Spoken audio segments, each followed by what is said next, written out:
भर्ती निकली पर नहीं हो सकी तैनाती, इंतजार में युवा। प्रदेश में सरकारी विभागों के रिक्त पदों को भरने के वादे सरकार पूरा नहीं कर पा रही है। सालों से कई विभागों में पद रिक्त पड़े हैं, कर्मचारी सेवानिवृत्त तो हो रहे हैं लेकिन नई भर्ती नहीं हो पा रही है। आलम यह है कि तमाम विभागों में रिक्त पदों को भरने के लिए वर्ष 2018 में भर्ती तो निकाली गई थी। इन भर्तियों के संबंध में शासन द्वारा गाइडलाइन भी जारी किया गया था, लेकिन हकीकत में लंबा वक्त बीतने के बाद भी इन पदों पर नई नियुक्ति नहीं हो सकी है। यूपी में इलाहाबाद सरकारी नौकरियों की तैयारी के लिए एक बड़ा हब माना जाता है। इसके बाद भी प्रदेश में शिक्षकों के 50,000 से अधिक पद खाली हैं। ये जानकारी खुद यूपी सरकार ने 12 जून 2020 को सुप्रीम कोर्ट को दी थी। तब सरकार ने बताया था कि उस समय राज्य के प्राथमिक स्कूलों में शिक्षकों के 51,112 पद खाली हैं। उसके बाद हर साल हजारों की संख्या में शिक्षकों की सेवानिवृत्ति से और पद भी खाली हुए हैं। बावजूद इसके साल 2018 के बाद भी इसकी नियुक्ति प्रक्रिया ही शुरू नहीं हो सकी। इसके अलावा वर्ष 2018 में वन दरोगा व वन रक्षक, 2019 में बोरिंग टेक्नीशियन, 2015 में राजस्व निरीक्षक, 2017 में परिवहन निरीक्षक और 2018 में सहायक सांख्यिकी अधिकारी की भर्ती निकली थी। यह बात दीगर है कि आज तक इन पदों पर नई भर्ती नहीं हो सकी है। वहीं अगर महिलाओं में रोजगार की उपलब्धता की बात करें तो स्थिति और भी खराब है। उत्तर प्रदेश में महिलाओं की बेरोजगारी दर 22.6% है, जबकि वर्ष 2017 में मई अगस्त में महिलाओं की बेरोजगारी दर 16.9% थी।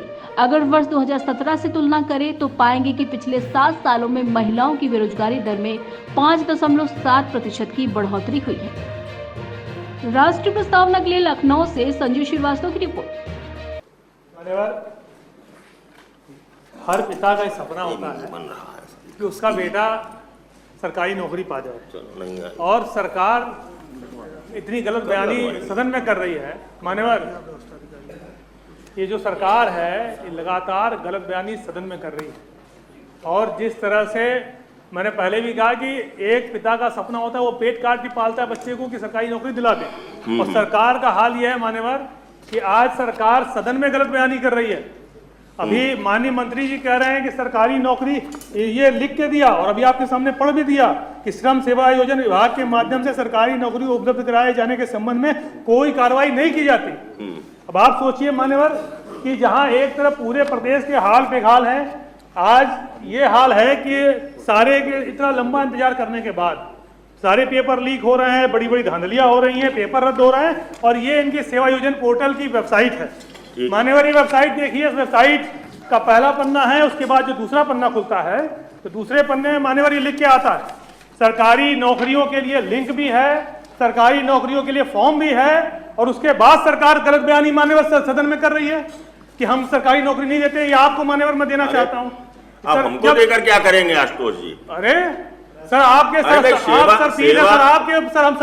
श्रम विभाग नौकरी देता है क्या? सर लिखा है सर, इसमें ये इनकी वेबसाइट है, क्या लिखा है? पोर्टल की वेबसाइट है, उसमें साफ फॉर्म भरा हुआ है, फॉर्म दिया हुआ है सरकारी नौकरी भरने के लिए। अच्छा ठीक है, बैठिए माननीय मंत्री, बैठिए बयानी कर रहे हैं सरकार, बैठिए मंत्री, नहीं गलत बयानी नहीं करें। अरे सर, ये सदन में गलत बयानी हो रही है सर, ये इधर देख लीजिए, तो प्रश्न में है आपने लिखा मान्यवर सर, लिखा है ये, आप पढ़िए पहला सर, पढ़ लीजिए आप एक बार। प्रश्न क्या करना है आपको?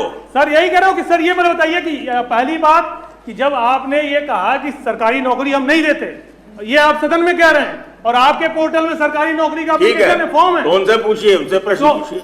तो मान्यवर ये बताइए माननीय मंत्री जी, मान्यवर सरकार गलत बयानी कर रही है, तो प्रश्न मेरे बहुत सारे क्या पूछे। गलत बयानी कर रही सरकार, इसका उत्तर दे दीजिए। उत्तर दे